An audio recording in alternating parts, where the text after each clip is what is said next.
سورہ حشر کو دیکھیے گا، فرمایا وَلَا تَكُونُوا كَالَّذِينَ نَسُوا اللَّهَ فَأَنسَاهُمْ أَنفُسَهُمْ، ان لوگوں کی طرح نہ ہو جانا جنہوں نے اللہ کو بھلا دیا تو اللہ نے پھر انہیں ان کا اپنا آپ بھی بھلا دیا، انہیں اپنی بھی ہوش نہیں رہی، وہ ایسے مسائل میں گھر گئے، وہ ایسی آزمائشوں میں الجھ گئے، وہ ایسی دنیا داری کے اندر الجھے کہ انہیں اپنا بھی پتہ نہ چلا۔ اب تو ڈھونڈتا پھرتا ہوں اے اقبال اپنے ہی آپ کو، اب تو ڈھونڈتا پھرتا ہوں اے اقبال اپنے آپ کو، آپ ہی گویا مسافر آپ ہی منزل ہوں میں۔ جب انسان خدا فراموش ہوتا ہے تو خود فراموش ہو جاتا ہے۔ ہمارا بڑے زمانے سے تکیہ ہے، کبھی امریکہ پر، کبھی یورپ پر، کبھی برطانیہ پر، کبھی مالداروں پر، کبھی اسلحے والوں پر۔ اس کا نقصان یہ ہوا کہ اپنا کوئی وجود نہیں رہا، اپنا کوئی نظریہ نہیں رہا، اپنی کو سوچ نہیں رہی۔ ایسے محسوس ہوتا ہے کہ کوئی منشور نہیں، کوئی دستور نہیں، لگام منہ میں ہے اور اس کا سرا کسی کے ہاتھ میں ہے، وہ جدھر چاہتا ہے ہمیں گھما لیتا ہے۔ اللہ فرماتے ہیں یوں نہ ہو جانا کہ تم رب کو بھلا دو اور پھر تمہیں اپنا آپ بھی بھول جائے۔ اولئک ھم الفاسقون، فرمایا یہ وہ لوگ ہیں جو نافرمان ہیں اللہ کے، یہ نافرمان ہے۔ جب یہ نظریہ بن گیا، جب یہ ذہن بن گیا کہ پیدا اللہ نے کیا ہے، دینا اللہ نے ہے، عطا کرنے والا اللہ ہے، نوازنے والا اللہ ہے، تو پھر ساری توجہ دنیا داروں کی طرف رکھنا، میں اللہ والوں کی طرف توجہ رکھنے کا قائل ہوں، میں وہ سمجھتا ہوں ہم اس چیز کے قائل ہیں، لیکن وہ بھی کوئی آستانہ ہے کہ جہاں حق مرشد کا نعرہ تو بڑا لگے پر رب کا نام ہی نہ سننے کو ملے۔ یہ بھی کوئی بات ہوئی کہ جہاں یہ تو نعرہ زور سے لگے کہ جیوے جیوے مرشد جیوے، لیکن استغفار کا درس ہی نہ ملے۔ جہاں ہر وقت یہ بتایا جائے کہ یہاں آ گئے تو بچ گئے، کیسے بچیں گے؟ میرے رسول پاک علیہ السلام کا دروازہ سب سے بڑا دروازہ ہے، حضور کا دروازہ سب سے بڑا دروازہ ہے، لیکن میرے دوستو یاد رکھنا، نبی پاک علیہ السلام نے بھی لوگوں کو جب رستہ دکھایا ہے تو رب کریم کا رستہ دکھایا ہے، اللہ کا رستہ دکھایا، اللہ کریم کا رستہ دکھایا، لوگوں کو رب کی طرف توجہ کرائی۔ میرے رسول کریم سید عالم صلی اللہ تعالی علیہ وسلم نے لوگوں کی اللہ کی جانب توجہ کرائی اور لوگوں سے یہ کہا کہ وہ اپنے رب کریم کی جانب اپنا ذہن رکھیں، اپنی توجہ اپنے اللہ کی جانب مبذول کریں۔ میری بات کو اچھے طریقے سے سمجھیے گا، علم اللہ تبارک و تعالی عطا کرتا ہے تو اسے اللہ کی عطا ہی سمجھنا چاہیے۔ کچھ لوگوں کے پاس علم ہوتا ہے پر علم نافع نہیں ہوتا، وہ ٹامک ٹونیاں مارتے رہتے ہیں ساری زندگی۔ علم کو اللہ کی عطا سمجھیں، اپنی عقل پر، اپنے شعور پر زیادہ بھروسہ نہ سمجھیں، نظر اللہ پہ رکھیں۔ حضرت مولا علی شیر خدا کرم اللہ تعالی وجہہ الکریم سے کسی نے پوچھا تھا بڑا عالم کون ہوتا ہے؟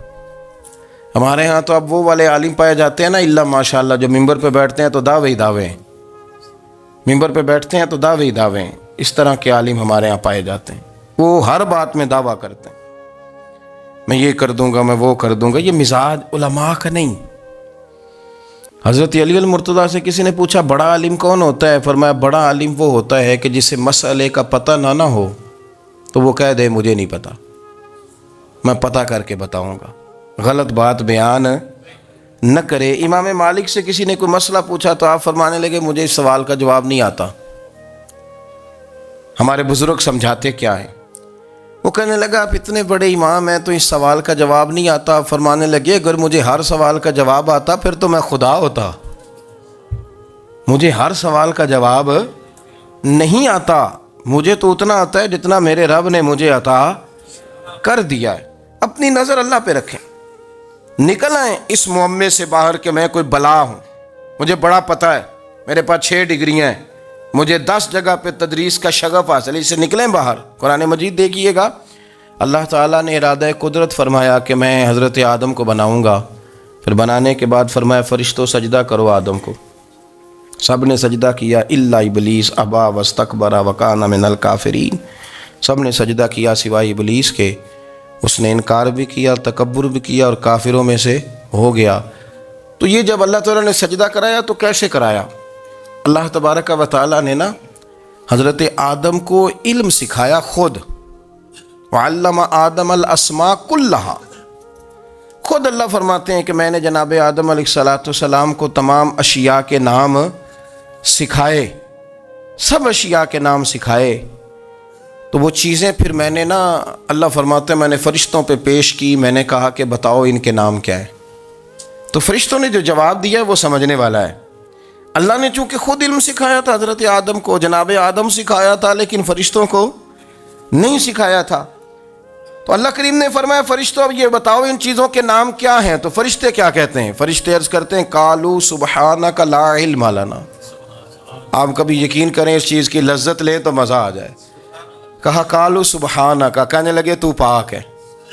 قالوا سبحانک، کہنے لگے تو بھائی آدم علیہ السلام کو نام سکھا لیے، پھر فرشتوں کے سامنے وہ چیزیں پیش کر کے کہا ان چیزوں کے نام بتاؤ. تو فرشتے کیا کہتے ہیں؟ کہتے ہیں قالوا سبحانک، تو پاک ہے، لا علم لنا، ہمارے پاس کوئی علم نہیں، الا ما علمتنا، ہمیں تو اتنا پتہ ہے جتنا تو نے ہمیں سکھا دیا ہے. ہمیں تو اتنا پتہ ہے جتنا تو نے ہمیں، لا علم لنا، ہمارے پاس کوئی علم نہیں ہے، اتنا ہی پتہ ہے جتنا تو نے ہمیں سکھا دیا ہے، اس سے زیادہ ہمارے پاس علم. اور یہ کیوں تو نے ہمیں جتنا سکھایا اتنا پتہ ہے. فرشتے یہ نہیں کہتے یا اللہ تو زیادہ سکھا، آدم کو دیا تو ہمیں بھی دے. یہ نہیں فرمایا، فرمایا انک انت العلیم الحکیم، اے اللہ تو علم والا بھی ہے اور حکمت والا بھی ہے. تجھے پتہ ہے کس کو کتنا دینا ہے. جتنا تو نے مناسب سمجھا جناب آدم کو دیا، اور جتنا تو نے بہتر سمجھا وہ تو نے ہمیں عطا فرمایا. تو اگر آپ کے پاس علم ہے، کہیں نالج ہے، اس کو اللہ کی عطا سمجھیں. ہمارے ہاں بہت سارے لوگ بن کے بیٹھ جاتے ہیں. میں اکثر کہتا ہوں کہ پھر وہ دعوے کرتے ہیں میرے علاقے والے جاہل ہیں، میرے شہر والے جاہل ہیں، میرے خاندان والے پڑھے نہیں. یہ آپ کا دعویٰ ہے، یہ آپ کو خراب کر دے گا. ہم نے بہت سارے ایسے لوگ دیکھے جو بہت بڑے عالم تھے، لیکن اللہ جب لینے پہ آیا تو عقل ہی لے گیا، شعور ہی چلا گیا، حافظے ختم ہو گئے. آپ دیکھتے ہیں بڑھاپے میں کچھ لوگ ایسے ہوتے ہیں کہ جن کو یہ بھی یاد نہیں رہتا کہ میرا نام کیا ہے، میں کہاں ہوں، مجھے کدھر جانا ہے. تو اس وقت سے اللہ کی پناہ مانگیں اور اپنی نظر اپنے رب کریم کی جانب رکھیں، اللہ کی جانب اپنی نظر کو مبذول رکھیں. دوسری بات، علم کے بعد ایک چیز آتی ہے جس کا نام ہے ہدایت، جس کا نام ہے تقوی، جس کا نام ہے پرہیزگاری، جس کا نام ہے عمل، عبادت، ریاضت. یہ بھی اسی وقت ہی نصیب ہوتی ہے جب میرا رب کریم نصیب فرما دیتا ہے. ہم نے نا نیکی کا اپنا اپنا سٹیٹس بنا لیا ہے، اپنا اپنا معیار بنا لیا ہے. کچھ لوگ کہتے ہیں کہ جناب مسجد میں سیمٹ کا توڑا دینے سے بہتر ہے کسی غریب کو آٹے کا تھیلا دے دو. اب اس نے اپنا مزاج بنا لیا نا نیکی کا، اس نے اپنا سٹیٹس بنا لیا ہے. میرا یہ سوال ہے کہ نبی پاک صلی اللہ تعالیٰ علیہ وسلم جب مدینہ شریف آئے تھے تو حضور نے سب سے پہلے غریبوں میں آٹا تقسیم کیا تھا کہ سب سے پہلے مسجد بنائی تھی؟ کیا عجیب لوگوں کا رنگ ہے، اپنی مرضی کی ہدایت، اپنی مرضی کا تقوی، اپنی مرضی کا معیار. مسجد کوئی بڑا چھوٹا خطیب بھی میری طرح کا ہو نا، تو وہ مسجد میں بیٹھ کے جب نبی پاک کی بات کرتا ہے تو کہتا ہے میرے رسول پاک غریبوں کا سہارا بن کے آئے. وہ غریبوں کی بات کرتا ہے، مسکینوں کی، لاچاروں کی، کمزوروں کی بات. تو مسجد ہی تو وہ ادارہ ہے جہاں سے غریبوں کی بات ہو رہی. تو اب لوگوں نے غریب کو اور مسجد کو لڑانا شروع کر دیا. اس کو لڑاؤ کہ مسجد میں پیسے دینے سے بہتر ہے آپ غریب کو آٹے کا تھیلا دے دیں. آپ یہ کیوں نہیں کہتے کہ مسجد میں بھی آپ توڑا دیں ایک سیمٹ کا اور ساتھ غریب کو بھی خدمت کریں؟ یہ کیوں نہیں تقویٰ؟ اپنی اپنی مرضی کا مزاج، اپنی اپنی. کچھ لوگ کہتے ہیں چھوڑو جی، ساری زندگی انسان نماز پڑھتا رہے اور پھر گالیاں بھی دیتا رہے، بندہ داڑھی بھی رکھ لے اور جھوٹ بولنا بھی نہ چھوڑے. تو یہ آپ نے اپنے پاس سے تقوی کا معیار بنایا. گالی دینے کا گناہ ہے اور داڑھی رکھنے کا ثواب ہے. تو اگر آپ داڑھی رکھے ہوئے ہیں اور آپ کوئی غلطی کر رہے ہیں تو اس سے آپ کی داڑھی کا ثواب ختم. اللہ کرے آپ کو سمجھ آئے میری بات کی. آپ کوئی غلطی کر رہے ہیں، داڑھی کا ثواب اس سے ختم، وہ اپنی جگہ پہ قائم ہے چیز. اپنی مرضی کا کیوں تقوی کا معیار بناتے ہیں؟ تقوی کا مزاج اپنی مرضی کا نہ بناؤ، اللہ کی بارگاہ سے دعا مانگو کہ یا اللہ ہمیں ہدایت کا نور عطا فرما، اللہ تو ہمیں رستہ دکھا، تو بتا کہ ہدایت کیا ہے۔ تو رب فرماتا ہے اللہ ولی الذین آمنوا، اللہ مومنوں کا مددگار ہے، یخرجہم من الظلمات الی النور، وہ انہیں اندھیروں سے نکالتا ہے اور نور کی طرف روشنی عطا فرماتا ہے، اندھیروں سے نور کی طرف اللہ لاتا ہے۔ اللہ ولی، اللہ مومنوں کا ولی ہے، وہ انہیں اندھیروں سے نور کی طرف نکالتا ہے۔ ہدایت ہمیشہ اللہ کی طرف سے سمجھے، جب وہ نماز کی توفیق دیتا ہے تو اپنے فضل سے دیتا ہے، جب وہ ذکر کی توفیق دیتا ہے تو اپنے فضل سے۔ ہم سمجھتے ہیں ہو جی فلانا نہیں پڑھ رہا بڑا بیوقوف ہے، فلانا نہیں پڑھ رہا، تو تم کیا اپنی عقل کے زور پہ پڑھ رہا ہے؟ میں جی اللہ کے فضل سے 2 سپارے پڑھتا ہوں، تو کس پہ احسان کرتے تو 2 سپارے پڑھ کے رویا کر کہ اگر مالک تو بڑا قریب نہیں، بڑے لوگ ہیں جن کو پورا قرآن حفظ ہے پر انہیں پڑھنے کی توفیق نہیں، تو انہیں فضل کیا اور مجھے توفیق دے دی ہے پڑھنے کی۔ رویا کر، پڑھ کے رویا کر، راتی ساری کر زاری، او نیند اکھاں تھی توندے تے فجرے اوہی گناہگار کہاون سب تو نیوے ہوندے۔ مہربانی کریں، ڈریں، نیکی کریں تو پھر ڈریں، پھر احساس پیدا کریں، پھر اپنے اندر وہ کمزوری لائیں کہ توبہ توبہ مجھے تو پتہ ہی نہیں، تو جانتا ہی نہیں۔ حضرت سیدنا امام اعظم ابو حنیفہ رحمۃ اللہ تعالی علیہ کے ساتھ ایک شخص کہتا میں نے نماز پڑھی، تو عشاء کی نماز تھی۔ یہ جو لوگ بڑے ہوتے ہیں نا، جن کے پیار کرنے والے بڑے ہوتے ہیں، ان کے گرد خوف بھی بڑا ہی ہوتا ہے، انہیں بڑا ڈر لگتا ہے، بڑی بعض اوقات آزمائش ہوتی ہے ان کی۔ عشاء کی نماز کہتے پڑھی تو امام صاحب نے نا عشاء کی نماز میں تلاوت کی آیتیں فَمَن يَعْمَلْ مِثْقَالَ ذَرَّةٍ خَيْرًا يَرَهُ وَمَن يَعْمَلْ مِثْقَالَ ذَرَّةٍ شَرًّا يَرَهُ، فرمایا جو ذرہ برابر خیر کرے گا وہ بھی قیامت میں دیکھے گا، اور جو ذرہ برابر شر کرے گا وہ بھی قیامت میں اس شر کو دیکھے گا، اس کے سامنے آئے گا۔ تو وہ شخص کہتا ہے کہ سارے لوگ نماز پڑھ کے چلے گئے، تو امام صاحب رحمۃ اللہ علیہ نے اپنی داڑھی پکڑی، رو رہے ہیں، کہتے ہیں وہ ذرہ برابر نیکی کا بدلہ دینے والے، وہ ذرہ برابر شر پہ سزا دینے والے میری سفید داڑھی کو دیکھ، مالک میرے ذرے ذرے سامنے نہ لانا، لوگ تو میری بڑی قدر کرتے ہیں دنیا، میں تو بڑا پہچانا جاتا ہوں، لوگ تو میری راہوں میں پھول لیے کھڑے ہوتے ہیں، مجھے بڑا نوازتے ہیں، قیامت میں رسوا نہ کر دینا، میرے لیے مشکل ہو جائے گی۔ وہ کہتے ہیں میں نے امام صاحب کا درد دیکھا، مجھے کوئی کام تھا تو میں چلا گیا، میں نے کہا کہ وہ اس وقت اللہ کے حضور حاضر ہیں تو میں دوبارہ آؤں گا۔ کہتے ہیں میں تہجد کا وقت آیا تو امام صاحب وہیں بیٹھے تھے، اور ان کی داڑھی آنسوؤں سے بھری ہوئی تھی، اور زور سے داڑھی پکڑی ہوئی، کہنے لگے مالک رسوا نہ کر دیں، قیامت میں رسوا نہ کر دیں۔ یار جو ہدایت یافتہ لوگ تھے وہ تو ڈرے ہوئے تھے، وہ تو سہمے ہوئے تھے، وہ تو کہتے تھے یہ اس کا فضل نہیں، اس نے بلا لیا، یہ اس کا کرم نہیں۔ حضرت باعزید بستامی کسی کافر کو دیکھتے تو رو پڑتے، کہتے مالک تو کتنا قریب ہے، یہ بے ایمان رہ گیا، تو نے اپنے فضل سے مجھے اپنے نبی کا غلام بنا لیا، وہ رو پڑتے۔ یہاں تو لوگوں کا دعویٰ ہی بڑا ہے، نمازی اللہ خیر فرمائے وہ تو دوسروں کو گھورتا ہے، وہ کہتا ہے جنت کا میں مالک ہوں، کنجیاں میرے پاس ہیں، میں کسی اور کو گھسنے نہیں دوں گا، اور اگر 2-3 حج کر لے تو پھر تو وہ کہتا ہے کہ اب میرے سے پوچھ کے لوگ جنت میں جائیں گے معاذ اللہ، اور اگر وہ 2 4 5 7 دفعہ کوئی نفل پڑھ لے تو پھر وہ کہتا ہے چھوڑیں جی سارے لوگ بے عمل ہیں، میں اکیلا نیک ہوں۔ نہ ایسا کریں، اپنی توجہ اپنے رب پہ رکھیں، اپنی توجہ اپنے معین الملت والدین، عطا رسول، ہند الولی، غریب نواز، خواجہ معین الدین چشتی، حضرت خواجہ اجمیر، شاہ اجمیر، والی ہندوستان، آخری عمر میں نا سارا دن روتے گزر جاتا، ساری رات روتے گزر جاتے، ذرا سی کوئی بات کرتا تو رو پڑتے، آنکھیں آنسوں سے بھری رہتی۔ کئی دفعہ آپ نے بھی پریشان ہو جاتے ہیں نا کہ یار تو ایک بات کی جان ہی نہیں چھوڑ رہا، تو خواجہ قطب الدین صاحب بختیار کاکی سے لوگوں نے کہا کہ آپ مرشد سے بات کریں، اتنا بھی تو نہیں نہ رونا چاہیے، ہر وقت اس کے آنسو کی کریے، عاشق دا کام ہی رونا تونا، تے بنا رویوں نہیں منظوری، یہ عاشق سدا ہی روندا رہندا ہے، پاویں وصل ہوئے تے پاویں دوری، ہر وقت رونے کا کیا مطلب ہے؟ تو خواجہ قطب صاحب کہتے ہیں میں قریب گیا تو میں نے پیر دبائے، میں نے کہا سونیا لوگ تو کچھ بھی نہیں کرتے، تو نے تو کمال کر دیا، 90 لاکھ آدمی مسلمان کر دیا، دنیا کچھ نہیں کرتی، تو نے 50 سال ساری رات مصلے پہ بیٹھ کے رب راضی کیا۔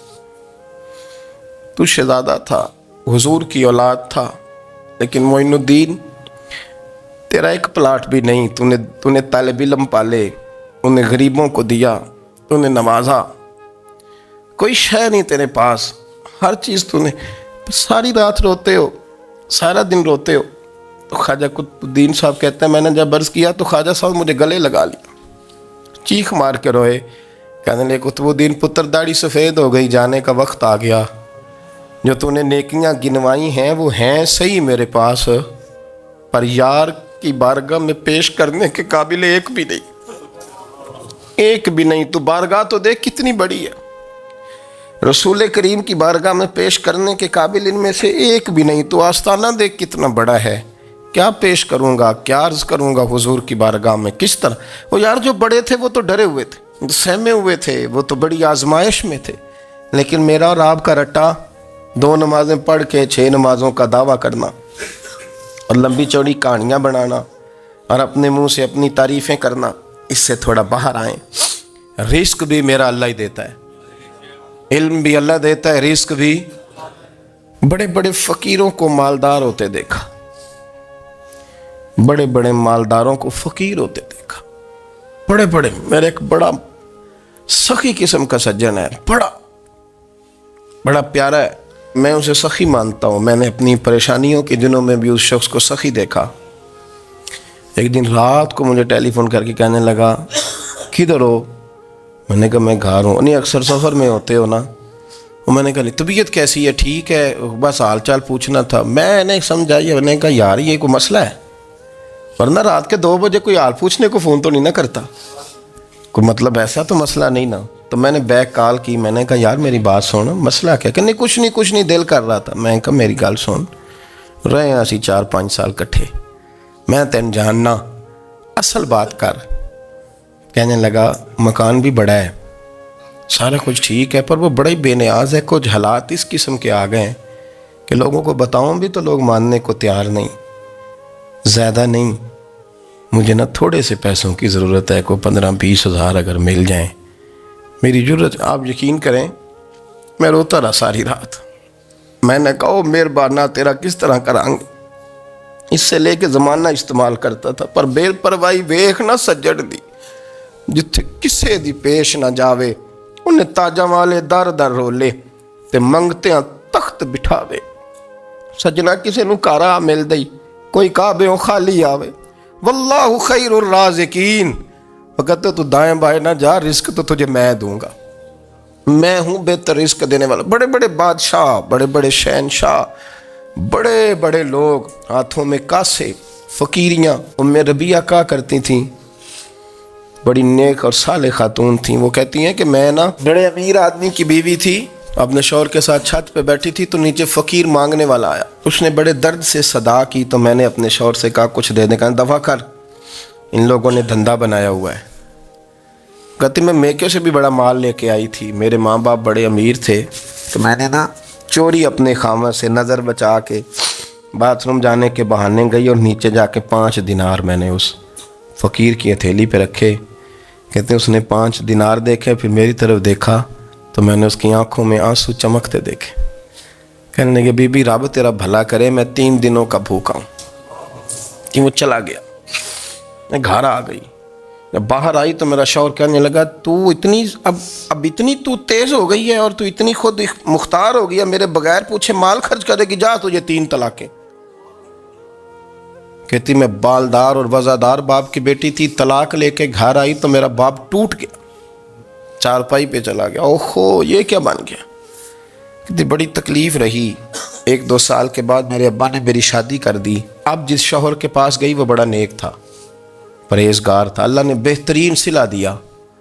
کہتی چھت پہ بیٹھی تھی، دروازے پہ فقیر آیا، میں نے شوہر سے کہا کچھ دے دوں؟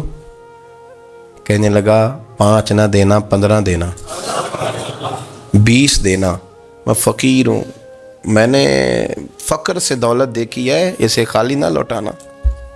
کہتی ہے کہ میں نیچے گئی اور جب میں نے اس کی طرف دینار بڑھائے تو میری چیخ نکلی، پیسے پھینک کے میں بے ہوش ہو کے گری۔ میرا شوہر نے آ کے اٹھایا، اندر لے گیا، پانی منہ پہ چھڑکا، کہنے لگا تجھے کیا ہوا؟ کہنے لگی یہ جو مانگنے آیا یہ میرا پہلا شوہر تھا، وہی تھا جو کہتا تھا کہ تو 5 دینار دے آئیے جا، تجھے 3 طلاقیں۔ پڑھو نا حدیث پاک۔ میرے نبی پاک علیہ السلام نے فرمایا ایک بندہ گنجا تھا، گنجا، کوئی ترتیب آگے پیچھے ہو جائے تو مفہوم کے لحاظ سے، لیکن میں مفہوم اس کا واضح کرتا ہوں۔ ایک گنجا تھا، کوئی شے نہیں تھی، سر پہ بال بھی نہیں تھے، رویا کرتا تھا۔ اللہ تعالیٰ نے فرشتے کو بھیجا، تجھے کیا چاہیے؟ تو کہنے لگا بال آ جائیں اور تھوڑا مال آ جائے۔ فرشتے نے ہاتھ پھیرا تو بال بھی آ گئے، تو بکریاں بھی آ گئیں، لائنیں لگ گئیں، مال ہی مال ہو گئے۔ دوسرے کے پاس گیا، وہ کوڑا تھا، اس کو جا کے کہا کیا چاہیے؟ کہنے لگا شفا ہو جائے اور کچھ اللہ تعالیٰ آسانی کر دے۔ شفا بھی ہو گئی، گائیں بھی دے دی، بھینسیں بھی دے دی، مال ہی مال ہو گئے۔ پھر ایک کے پاس گیا، وہ اندھا تھا، تجھے کیا چاہیے؟ اس نے کہا آنکھیں مل جائیں اور کچھ ساتھ اللہ مال دے دے۔ اونٹ ہی اونٹ ہو گئے۔ جب بڑا نواز دیا تو پھر مالک نے امتحان لینے کا ارادہ کیا، یاری تیری سونا ہے پر آزمائشاں بھی تیریاں اگ، آزمائشاں تیریاں، صحیح کہہ رہا ہوں، آزمائشاں تیریاں، یاری تیری سونا ہے پر آزمائشاں تیریاں، اے سونا پرکھیا جامدائی پہلو نال لگاں دے لگ۔ اللہ نے فرمایا آزمائش کرو۔ سب سے پہلے گنجے کے پاس آئے، اسے کہا اللہ کے رستے میں کچھ دے، کہنے لگا میرے خرچے ہی بڑے ہیں، دیکھو تو صحیح کتنی مشکل میں وقت گزارتا ہوں، حال ہی کوئی نہیں۔ تو اس نے کہا میں نے تو سنا ہے تو گنجا اور بھوکا ننگا تھا۔ کہنے لگا میں تو جدی پشتی رئیس اعظم ہوں، تجھے کس پاگل نے کہا ہے بھاگ جا؟ اس نے کہا اچھا جیسے تو تھا ویسے ہی ہو جائے۔ کھیت کھلیان اجڑ گئے، پھر سے گنجا ہو گیا۔ حضور علیہ السلام فرمانے لگے، پھر وہ اس کے پاس گیا جو کوڑا تھا، اسے کہا کچھ دے، کہنے لگا خرچے ہی بڑے۔ اب پوچھ لیں کسی امیر آدمی سے، کہے گا چکی کے نیچے ہاتھ ہے میرا، میرے سے زیادہ تو اب پریشان بندہ ہی کوئی نہیں، کیا بتاؤں آپ کو، اتنا ٹیکس ہے، اتنا جرمانہ ہے، فلانی شے، بڑا کچھ گنواتے ہیں لوگ۔ اس نے کہا میں نے تو سنا تو پہلے کوڑا تھا۔ اس نے کہا جا دوڑ جا، میں تو رئیس اعظم ہوں، دادا بھی پردادا بھی اور ساری نسل ہی۔ اس نے کہا اچھا جیسے تو تھا ویسے ہی ہو جائے۔ پھر وہ گیا اندھے کے پاس اور جا کے کہا اللہ کے نام پہ کچھ دے۔ تو کہنے لگا رب کے نام پہ؟ یہ کھڑے ہیں اونٹ، جتنے تیرے دل کرے لے دا۔ اس نے کہا کیا معنی اس بات کا؟ کہنے لگا یار تجھے کیا بتاؤں، میں تو اندھا تھا، میں نے تو کبھی دنیا دیکھی نہیں تھی، پھر اس کریم نے فضل کیا تو مجھے بڑا کچھ دکھایا، میں کیا بتاؤں، میرا دل کر رہا ہے کہہ دوں کہ پھر اس نے کعبہ دکھایا، پھر اس نے روضہ رسول دکھایا، پھر اس نے ریاض الجنہ کے سجدے دکھائے، پھر اس نے اپنے محبوب کے دروازے کی رونقیں دکھائیں۔ اس نے بڑا کچھ دیا، اس نے بڑا نوازا۔ میرے پاس تو شاید میں بدکار پرانا خادم، کسے در ملی نہ ٹوئی، اے واصف یار نے نظر جو کی تھی، پھر واصف ہی ہوئی۔ یہ تو اس کا کرم ہوا۔ تو یہ وہ کہنے لگا تو اللہ کے نام پہ جان مانگ، میں وہ بھی دینے کو تیار، میرے پاس تو شے ہی کوئی نہیں تھی، مجھے تو اپنا پتہ ہے، میں تو کوئی شے نہیں تھا، کچھ نہیں تھا میرے پاس۔